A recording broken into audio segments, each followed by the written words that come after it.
Je vois le miracle arrive, j'entends le miracle arriver, je sens qu'un miracle arrive, un miracle arrive, un miracle arrive. Oh, je vois le miracle arrive, comme il a fait hier, j'entends le miracle arrive, il le fera aujourd'hui. Je sens qu'un miracle arrive, Dieu ne change pas.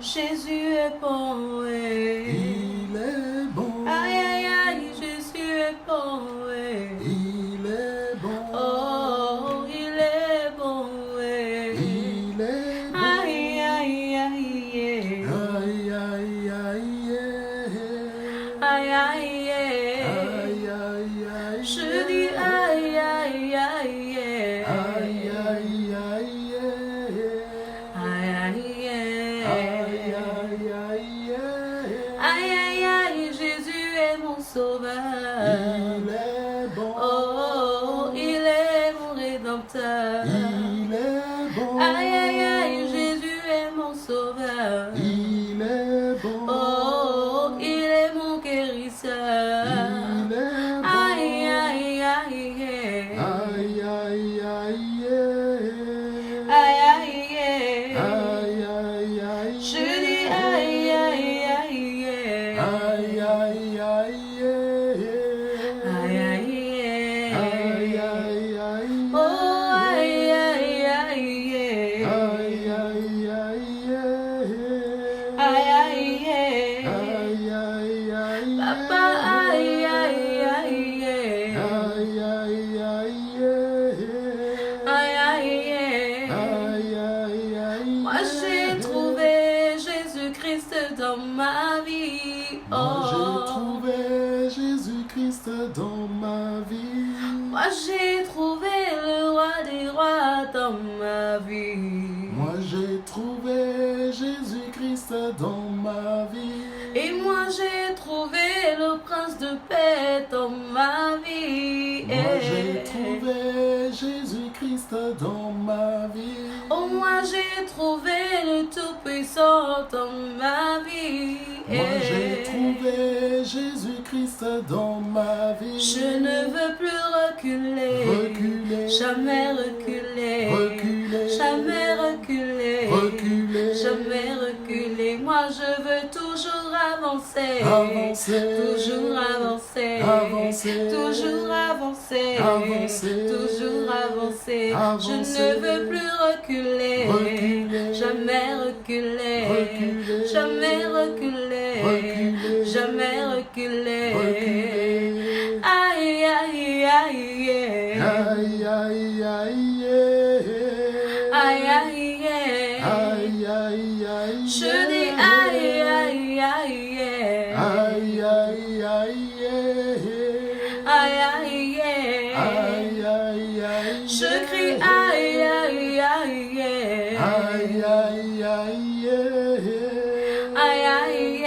aïe aïe aïe, je dis aïe aïe aïe, aïe aïe aïe, aïe aïe aïe aïe.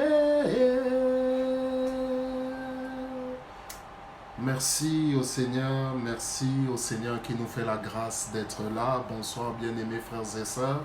Que le Seigneur vous bénisse, que le Seigneur vous accorde sa grâce. Nous sommes vraiment dans la joie d'être là.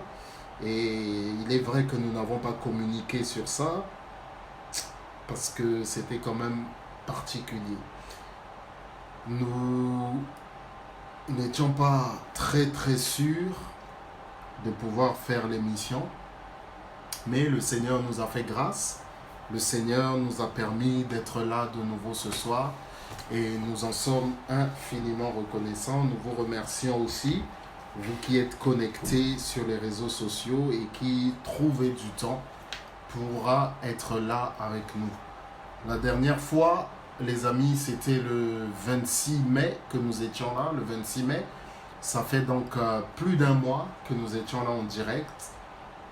mais nous sommes heureux d'être comptés parmi les vivants. Nous sommes heureux, nous disons merci au Seigneur de nous accorder encore la grâce d'être là, parce que plus le temps avance, les amis, plus nous nous rendons compte que sans le Seigneur, nous ne sommes rien, que c'est le Seigneur qui nous donne la vie, que c'est le Seigneur, les amis, qui nous maintient en vie.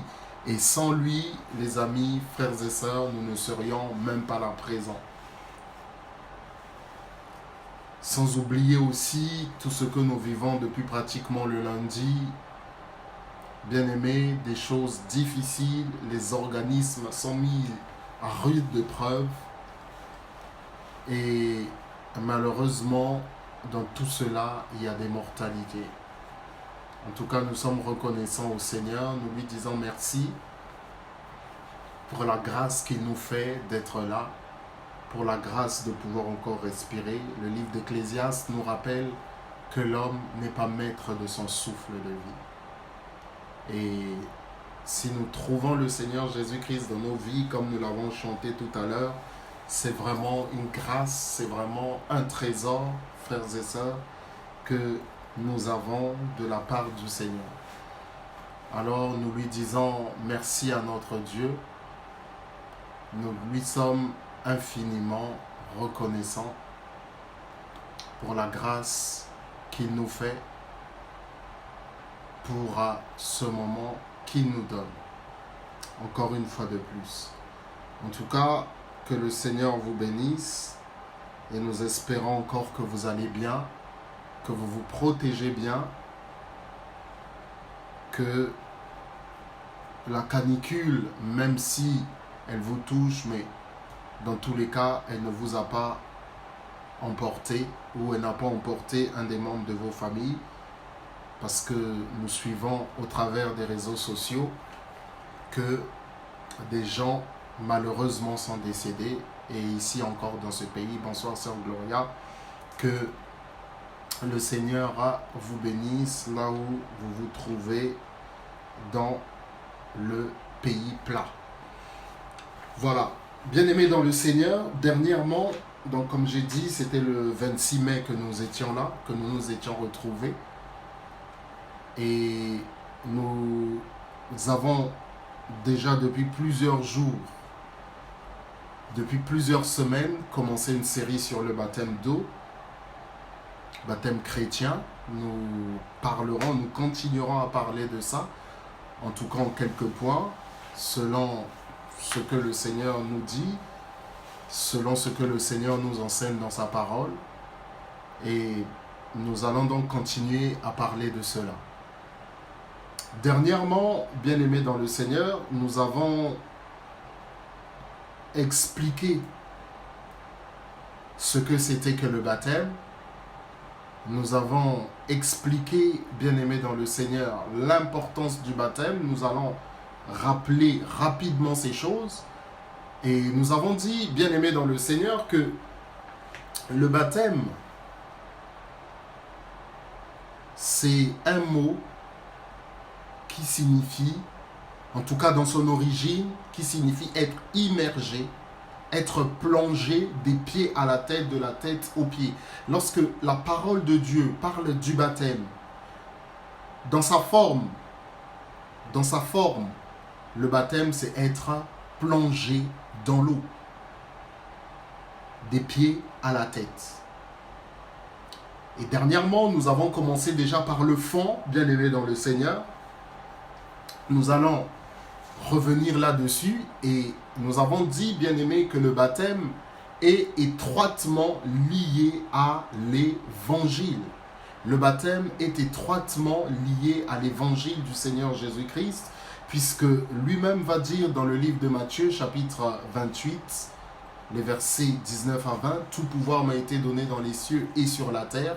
Allez, faites de toutes les nations mes disciples, les baptisant au nom du Père, du Fils et du Saint-Esprit. Enseignez-leur tout ce que je vous ai appris.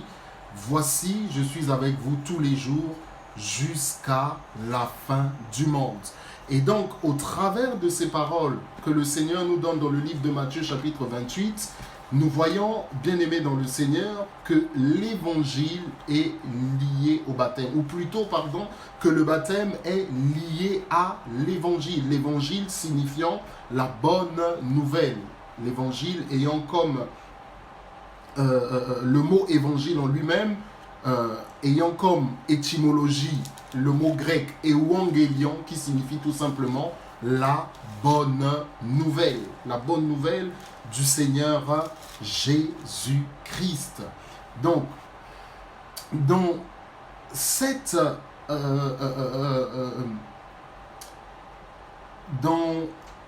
je dirais pas dans cette logique, mais c'est quelque chose d'important pour nous, dans ce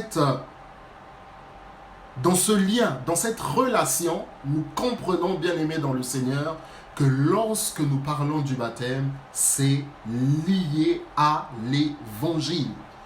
Sûrement, probablement qu'il existe des tonnes de baptêmes, plusieurs types de baptêmes, mais nous parlons ici du baptême chrétien. Je le précise, je le répète, nous parlons ici du baptême chrétien. Nous ne parlons pas de n'importe quel baptême, mais nous parlons du baptême chrétien, du baptême d'eau. Plus précisément du baptême d'eau, nous ne parlons pas du baptême du Saint-Esprit, parce que le baptême du Saint-Esprit aussi c'est biblique.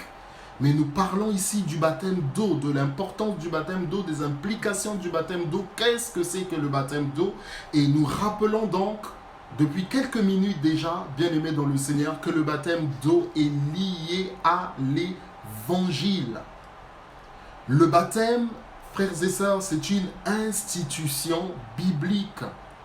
Le baptême est une institution biblique. Le Christ, le Seigneur Jésus, étant notre maître, étant le chef de l'Église, ce qu'il a dit dans Matthieu chapitre 28 et qu'il va dire encore dans le livre de Marc, bien aimés, sont pour nous la base du baptême.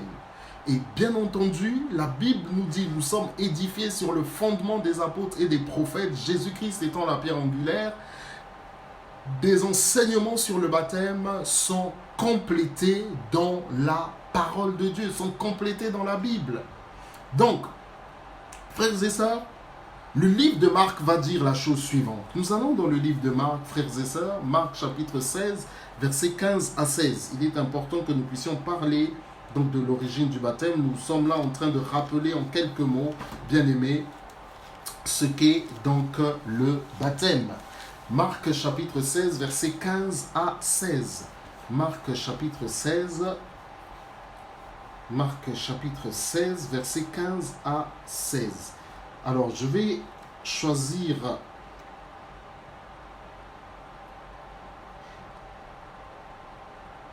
Marc chapitre 16,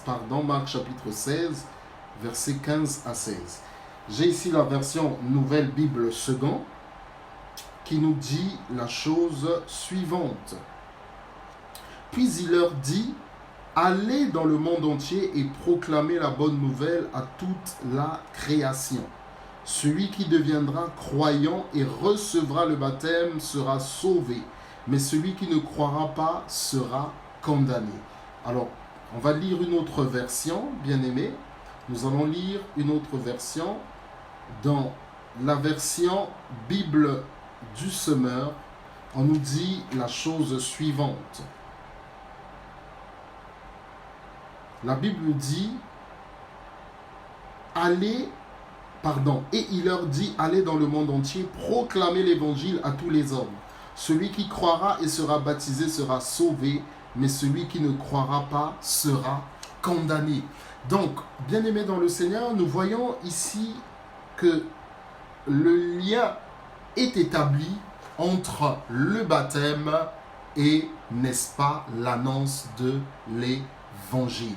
Le baptême trouve sa place dans l'annonce de l'évangile.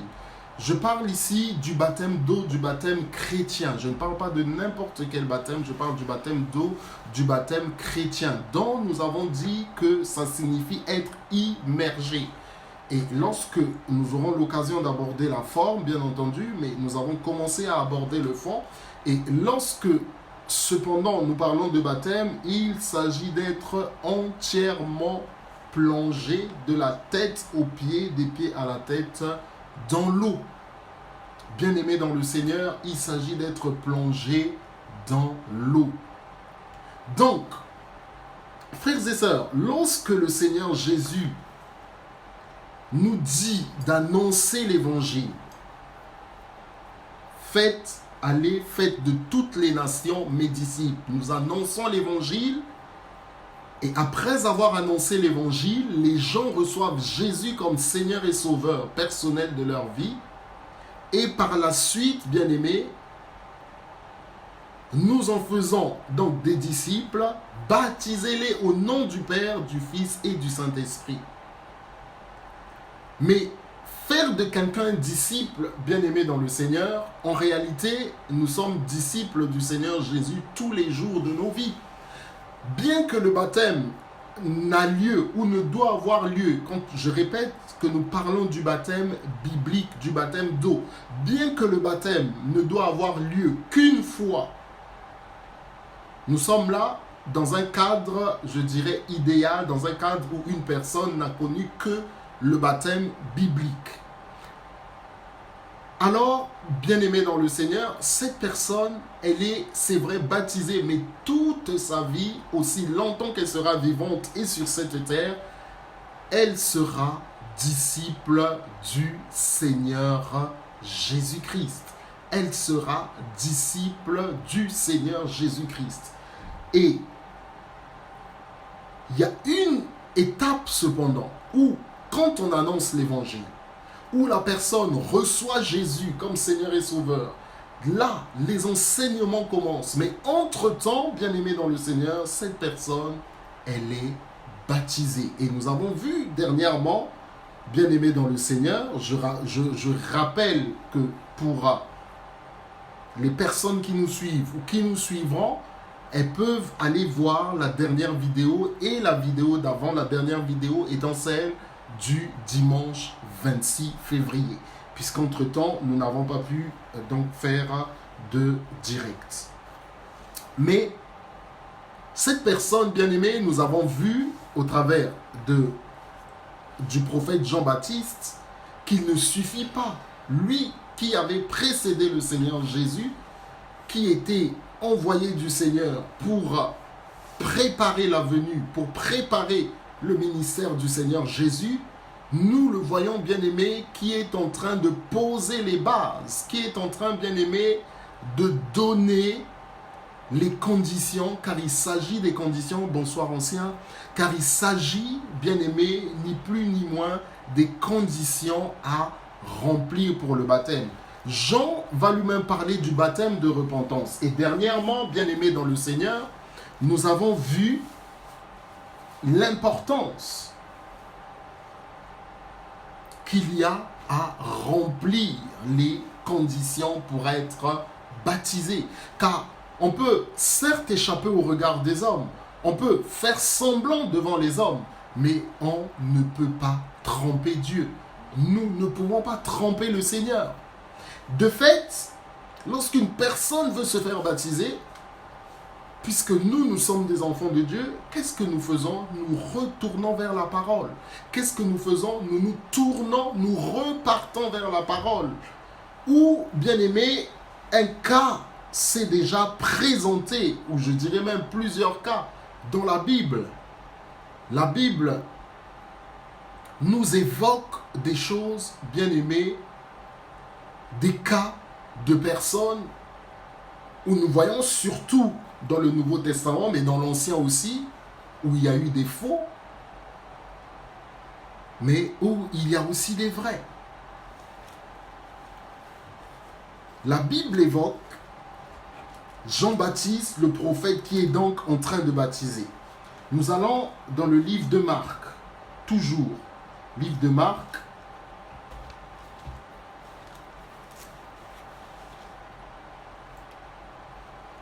nous sommes dans le livre de Marc, toujours les amis, chapitre 1,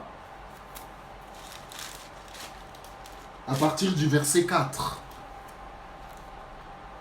Avant de voir la forme, nous sommes là déjà en train de voir le fond. La Bible nous dit ceci à partir du verset 4, Marc chapitre 1. à partir du verset 4. Jean parut, il baptisait dans le désert. Il appelait les gens à se faire baptiser en signe d'un profond changement afin de recevoir le pardon de leurs péchés. Tous les habitants de la Judée et de Jérusalem se rendaient auprès de lui. Ils se faisaient baptiser par lui dans le Jourdain en reconnaissant publiquement leurs péchés. Jean était vêtu d'un vêtement de poil de chameau, maintenu autour de la taille par une ceinture de cuir. Il se nourrissait de sauterelles et de miel sauvage. Et voici le message qu'il proclamait. Après moi va venir quelqu'un qui est plus puissant que moi. Je ne suis pas digne de me baisser devant lui pour dénouer la lanière de ses sandales. Moi, je vous ai baptisé dans l'eau, mais lui, il vous baptisera dans le Saint-Esprit. Nous allons, les amis, nous continuons toujours dans l'Évangile. Nous continuons toujours dans l'Évangile. Nous changeons cette fois-ci de livre. Nous changeons de livre, bien-aimés dans le Seigneur. Et nous allons dans le livre de Matthieu. Nous allons dans le livre de Matthieu. Le livre de Matthieu, chapitre 3.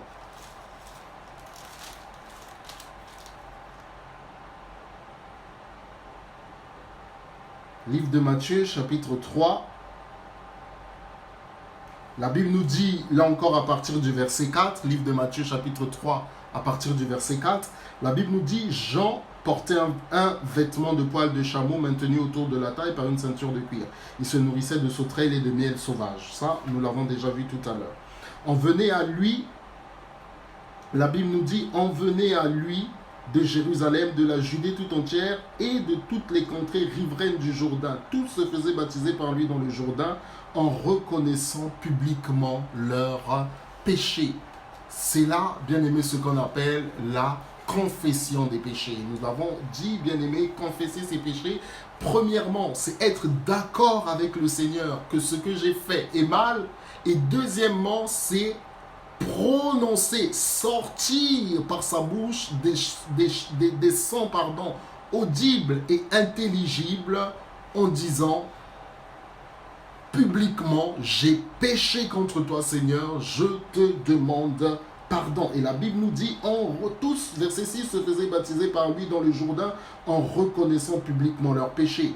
Et voilà, bien aimé, ce dont nous parlons tout à l'heure. Beaucoup de pharisiens et de sadducéens venaient se faire baptiser par lui. Il leur dit, espèce de vipère qui vous enseigne à fuir la colère de Dieu qui va se manifester, produisez plutôt pour fruit des actes qui montrent que vous avez changé.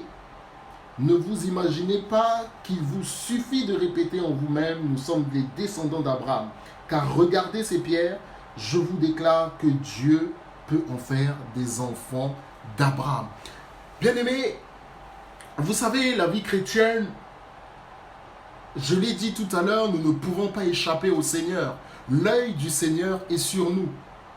On peut échapper au regard des hommes, on peut parfois échapper aux satellites, on peut échapper, bien aimé, à la puissance d'Internet, on peut échapper à Big Brother, mais on ne peut pas échapper aux yeux du Seigneur. Bien aimé, ces gens, le prophète Jean-Baptiste ne connaissait pas leur vie, mais c'était un envoyé de Dieu. La Bible nous dit au verset 7, beaucoup de pharisiens et de sadducéens venaient se faire baptiser par lui. Il leur dit, espèce de vipère, qui vous a enseigné à fuir la colère de Dieu qui va se manifester? Produisez plutôt pour fruit des actes qui montrent que vous avez changé. Dans ce monde, bien-aimé, où tout est apparence, et même le Seigneur Jésus, dans son sermon sur la montagne, au chapitre 6, peu avant la prière du Notre Père, il est déjà en train de dénoncer lui aussi, bien aimé, les habitudes, les attitudes, les manières d'être des gens de son temps. Le m'as-tu vu? Et bien aimé dans le Seigneur, dans ce monde où nous disons Dieu seul nous jugera, Dieu seul nous jugera, c'est Dieu qui voit, c'est Dieu qui voit. C'est vrai que c'est Dieu qui voit, c'est vrai que c'est Dieu qui nous jugera.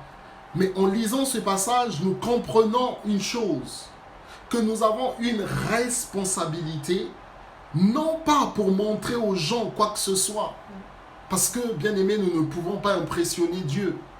Et inutile de vouloir impressionner les hommes, parce que le Seigneur condamne ces choses. Mais nous devons vivre conformément à la parole du Seigneur. Il ne s'agit pas de dire partout dans toute la ville, dans tout le quartier, je suis un enfant de Dieu, je suis converti, non. Mais il s'agit plutôt pour nous de vivre sincèrement et réellement en tant qu'enfant de Dieu. En tant qu'enfant de Dieu. Pas de vivre dans l'apparence d'un enfant de Dieu. Les pharisiens et les sadducéens qui étaient une secte, qui étaient des sectes juives et des partis politiques en même temps, la Bible nous dit, Jean leur a dit, race de vipères qui vous a appris à fuir la colère à venir, vous dites vous êtes des descendants d'Abraham. Et pourtant, vous ne produisez pas les fruits des descendants d'Abraham. Et pourtant, vous ne vivez pas comme des descendants d'Abraham. Abraham, un homme, c'est vrai qu'il n'avait pas bien commencé, mais qui, lorsque le Seigneur lui a parlé, à un certain moment, a commencé à marcher de manière intègre avec le Seigneur. A commencé à marcher de manière à être dans la crainte de Dieu. Et les pharisiens qui étaient des gens très érudits, les sadducéens qui étaient des gens très intelligents, pensaient qu'il suffisait de venir devant Jean pour se faire baptiser. Mais, bien-aimés, nous ne pouvons pas tromper le Seigneur. Nous pouvons tromper les hommes, mais nous ne pouvons pas tromper le Seigneur. Et le Seigneur les a repris. Et le Seigneur les a repris comme il nous reprend aujourd'hui aussi, les amis. Comme il nous reprend aujourd'hui aussi. Donc, bien-aimé, une des conditions du baptême, c'est, bien-aimé, la repentance. C'est la repentance, bien-aimé. C'est la repentance. Et puis, dans la repentance, arrive la confession des péchés.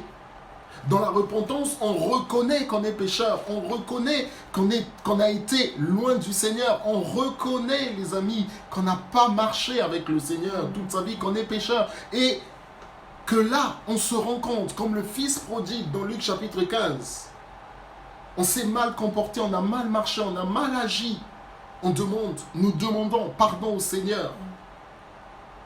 Et là, qu'est-ce que nous faisons? Parce que cela ne s'arrête pas là. Nous l'acceptons, nous le recevons comme Seigneur et Sauveur de nos vies. Et en le recevant comme Seigneur et Sauveur de nos vies, nous faisons ce qu'on appelle la confession des péchés. Nous l'avons dit tout à l'heure, la confession des péchés, c'est deux choses. C'est être d'accord avec Dieu que ce que j'ai fait est péché. Mais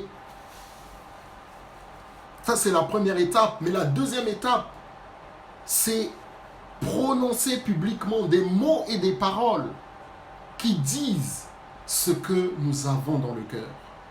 À savoir, jusque-là, j'ai marché sans toi. Jusque-là, j'ai marché comme j'ai voulu. Jusque-là, j'étais dans la rébellion. J'ai péché, Seigneur Jésus. Je te reconnais, toi qui es venu mourir pour mes péchés, toi qui es venu mourir pour mes fautes. Et je t'accepte comme Seigneur et Sauveur personnel de ma vie. Alors là, bien-aimés, nous devenons enfants de Dieu. Nous recevons le Seigneur, nous devenons de manière instantanée des enfants de Dieu et nous entrons dans l'Église, corps du Christ. Le Seigneur vient en nous au travers de son esprit. Il vient en nous au travers de son esprit maintenant. Et, bien-aimés, nous marchons en nouveauté de vie comme le Seigneur nous appelle à le faire. Donc, nous voyons, bien aimés dans le Seigneur, que se faire baptiser est une chose importante. Mais les motivations pour se faire baptiser sont encore plus importantes. Qu'est-ce qui nous pousse à nous faire baptiser? Pourquoi est-ce que nous voulons nous faire baptiser? Qu'est-ce que le baptême représente pour nous? Qu'est-ce que le baptême représente pour nous? Qu'est-ce que ça représente pour nous, le baptême? Ce n'est pas, bien-aimé, le simple fait d'être plongé dans l'eau. C'est beaucoup plus important que ça. Et nous continuerons à voir, là, à voir le reste, parce que là, nous sommes dans le fond. Et croyez-moi, le fond est beaucoup plus important que la forme. Et nous allons continuer comme ça à aborder donc ces choses. Le baptême, bien-aimé, nécessite une repentance, nécessite la conversion, nécessite, bien-aimé dans le Seigneur, tous ces éléments qui sont très importants. Autrement, bien-aimé, une personne qui n'a pas saisi l'importance de donner sa vie à Jésus, une personne qui ne saisit pas l'importance de sa condition de pécheur, une personne qui ne se sent pas perdue, bien-aimé, mais qui veut se faire baptiser, c'est une personne, excusez-moi, mais qui tape à côté. Elle ne se reconnaît pas dans le péché, elle ne se reconnaît pas en rébellion contre le Seigneur, mais elle veut se faire baptiser. C'est une personne, si elle est dans ce cas, elle tape complètement à côté, ou on pourrait dire encore, elle est à côté de la plaque. Mais le baptême nécessite un changement intérieur. D'abord intérieur, une repentance. Avant toute chose, une confession des péchés, une conversion. Puis, le baptême vient après, lorsque la personne a reçu les enseignements. Et c'est là, bien aimé, quelque chose de très, très important. Autrement, bien aimé, nous pouvons, comme j'ai dit, tromper les hommes, mais nous ne pouvons pas tromper le Seigneur. Parce que lui est toujours partout. Il nous voit partout. Mais le Seigneur nous aime et nous appelle à marcher avec lui. Le Seigneur nous aime et nous appelle à lui donner notre vie. Car ce sont des choses, bien aimées, très, très, très importantes. Si vraiment nous voulons nous faire baptiser conformément à la parole de Dieu, par rapport à la Bible, je ne parle pas des autres baptêmes, bien aimés, mais je parle du baptême biblique. Nous parlons du baptême biblique. Alors nous devons le faire conformément à ce que la Bible recommande.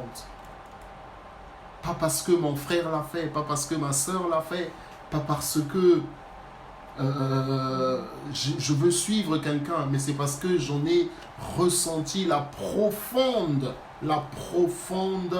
conviction de le faire. Je voudrais quand même signaler, peut-être je le répéterai encore, quelqu'un peut avoir accepté le Seigneur Jésus-Christ aujourd'hui, mais se faire baptiser plus tard. Oui. L'idéal, ce serait de se faire baptiser dès que possible quand on reçoit le Seigneur. Parce qu'il y a plusieurs cas. Vous pouvez recevoir le Seigneur Jésus, mais peut-être, c'est un exemple que je donne, peut-être ça a été en hiver et il y a certaines personnes qui se font baptiser en hiver au dehors, mais il y a d'autres lieux où ça ne se fait pas au dehors.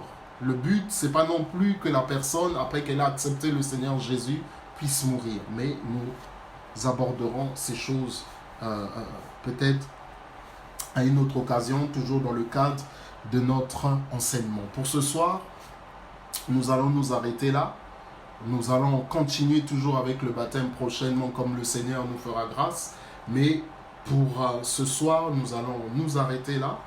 Et je vais donc passer la parole à mon épouse, après quoi nous allons prier et nous allons nous séparer. Bonsoir à tous. Nous sommes heureux de vous revoir. Ça fait un mois qu'on ne s'est pas vu. Un mois, c'est long. Mais c'est les aléas de la vie. Moi, je n'ai rien à dire, mais j'ai juste une question à poser au pasteur. Pour avoir le baptême, est-ce qu'il faut appartenir à une église ou on peut se faire baptiser et ne pas être dans une église? Alors, c'est quand même quelque chose de très important. J'avais déjà prévu que nous aborderons cela. Mais, alors, il y a deux choses. Il y a église et église. Il y a église avec un grand E, c'est-à-dire l'église corps du Christ, dont le Seigneur Jésus est le chef, le fondateur et le chef. Et toutes les personnes qui reçoivent Jésus comme Seigneur et Sauveur font partie de cette Église universelle. Qu'elles aient accepté Jésus comme Seigneur et Sauveur au 1er siècle ou au 21e siècle, lorsque le Seigneur reviendra chercher son Église, nous serons tous ensemble dans sa présence. Deuxième chose, il y a ce qu'on appelle l'Église locale. L'Église locale, c'est l'ensemble des chrétiens dans une ville, dans un quartier, qui se regroupent dans une communauté qu'on appelle Église. Et bien aimé, donc là, la personne est baptisée au sein d'une Église. Est-ce que la personne doit absolument faire partie d'une Église? Déjà, bien aimé dans le Seigneur, une personne ne peut pas vivre en électron libre. Si elle est enfant de Dieu, elle ne peut pas vivre en électron libre. Pourquoi? Parce que lorsque nous regardons les débuts de l'Église primitive, qui sont pour nous aussi un modèle de l'Église que le Seigneur a laissé au travers des apôtres, la Bible nous dit qu'ils étaient dans la communion fraternelle. Et la communion fraternelle, elle ne se vit pas tout seul. Elle se vit avec des frères. Donc, quelqu'un qui veut se faire baptiser ou qui se fait baptiser, et puis après, qui est comme ça, bien aimé, ça va être difficile pour lui de vivre une véritable vie chrétienne. Parce que la vie chrétienne, même s'il est vrai que nous sommes même s'il est vrai que nous avons notre vie personnelle, mais il est important de savoir que nous appartenons à l'Église corps du Christ. Nous ne pouvons pas dire que nous appartenons à l'Église corps du Christ, vouloir bénéficier des avantages, mais ne pas vouloir en assumer les règles, ne pas vouloir vivre les responsabilités inhérentes, les responsabilités relatives à cette appartenance d'enfant de Dieu. Donc, quelqu'un qui reçoit Jésus comme Seigneur et Sauveur pour sa croissance, pour son bonheur, pour son bien, pour la gloire de Dieu, elle ne peut pas être toute seule. Elle doit être dans une communauté. Dans la mesure du possible, bien entendu. Après, si une personne se trouve quelque part, dans un pays, dans un endroit où elle ne peut pas vivre sa communion pour telle ou telle raison, alors à ce moment-là, bien aimé, c'est quelque chose de différent, mais ça reste un cas exceptionnel. Mais dans la normalité et dans l'idéal et conformément à la parole, une personne doit être en principe dans une communauté. Pas être isolée, pas être toute seule. Voilà. Merci. Parce que ça peut arriver. Beaucoup d'entre nous se posent la question. Je profite aussi de poser la question. Ça m'éclaire moi et ça m'éclaire vous aussi. Voilà, comme dit le pasteur, comme vient de dire le pasteur, pour être baptisé, il est meilleur d'appartenir à une communauté. Donc ne soyons pas des électrons libres. Voilà, que le Seigneur bénisse. Gloire à Dieu, parce que baptiser une personne aussi, c'est une responsabilité, frères et sœurs. Vous savez, j'ai dit tout à l'heure, merci à mon épouse qui m'a posé la question, ça me permet de rebondir. Vous savez, j'ai dit tout à l'heure, on ne peut pas tromper Dieu, on peut tromper les hommes. Mais bien entendu, le Seigneur nous a donné son esprit et dans la mesure du possible, nous travaillons avec le Saint-Esprit et le Saint-Esprit, bien aimé, ne manque pas de glorifier le Seigneur, ne manque pas de nous conduire. Mais je voudrais dire ceci, la personne qui, en tout état de cause, en toute connaissance de cause, baptise une personne dont elle sait qu'elle ne remplit pas les conditions pour être baptisée, dont elle sait que la Bible lui montre que cette personne n'est pas prête pour le baptême, mais qu'elle baptise cette personne qui baptise, et elle-même aussi en porte-à-faux avec le Seigneur et elle engage sa responsabilité.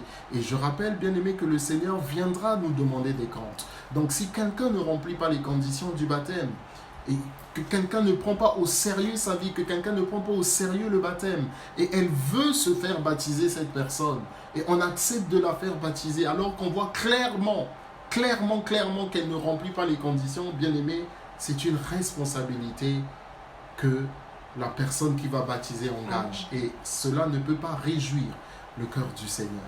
Donc, voilà un peu bien aimé ce que je voulais dire. En tout cas, que le Seigneur vous bénisse, frères et sœurs, que le Seigneur vous bénisse. lorsque le pasteur Tito disait que la personne qui baptise une personne en sachant que sa vie n'est pas correcte, il y a une pensée qui est montée dans mon cœur en fait. Le baptême, ce n'est pas une chose qu'on achète. Je m'explique. Ce n'est pas parce qu'on a de l'argent qu'on propose à quelqu'un de le payer pour participer pour se faire baptiser. C'est très dangereux. C'est vraiment très très dangereux. Si on connaît des personnes comme ça, si vous êtes ces genres de personnes, si vous l'avez fait, repentez-vous.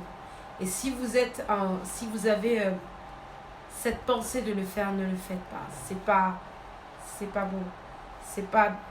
C'est pas glorieux déjà pour l'Éternel et c'est très dangereux pour votre vie.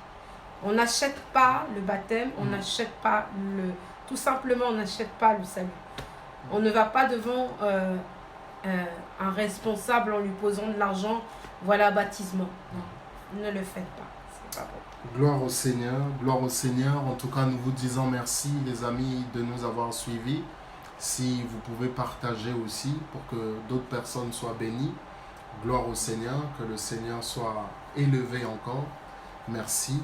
Puissions-nous nous souvenir de prier pour nos frères et sœurs qui sont persécutés à travers le monde, partout, en Afrique, en Asie, en Océanie, dans certaines circonstances aussi.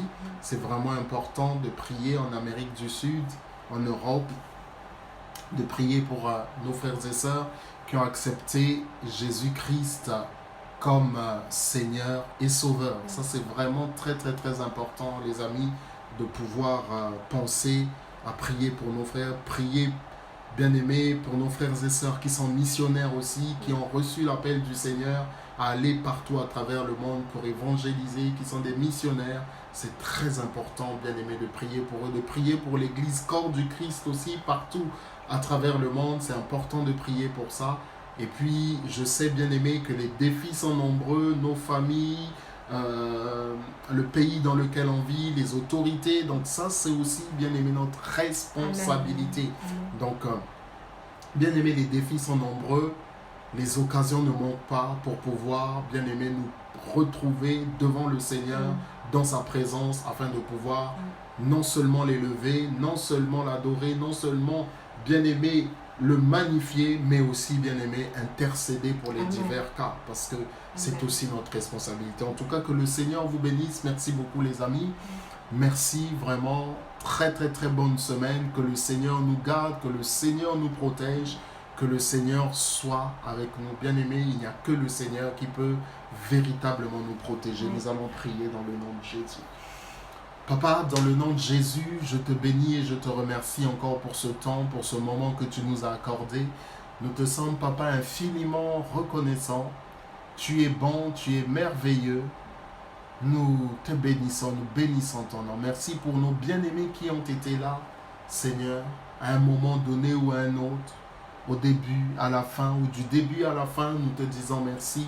Merci pour les personnes aussi qui écouteront, Seigneur, cet enseignement, que tu puisses aussi les toucher, les bénir, les édifier au travers de cela, pour la gloire de ton saint nom, Papa, dans le nom de Jésus. Merci, cette semaine, nous l'abandonnons entre tes saintes mains, nos vies, Seigneur, nos amis, nos parents, nos familles, Papa, dans le nom de Jésus, garde-les en ces temps, Seigneur, de canicule, en ces temps où, Seigneur, la température est si élevée, que tu puisses, Seigneur, nous garder, que tu puisses nous protéger, toi le Dieu à qui rien n'est impossible, que tu nous donnes encore, par ton esprit, la capacité à témoigner de toi en parole et en acte. Seigneur, dans le nom puissant de Jésus en qui nous t'avons prié. Amen. Amen. En tout cas, merci beaucoup, que le Seigneur vous bénisse. Nous vous disons à la prochaine. Dieu voulant, je dis bien Dieu voulant, nous nous retrouverons le dimanche prochain, pardon. Et puis, si entre-temps le Seigneur nous inspire, nous serons de nouveau là aussi pour apporter quelques messages. En tout cas, que le Seigneur vous bénisse. Nous vous disons à bientôt, les amis. À bientôt. Merci, que le Seigneur vous bénisse.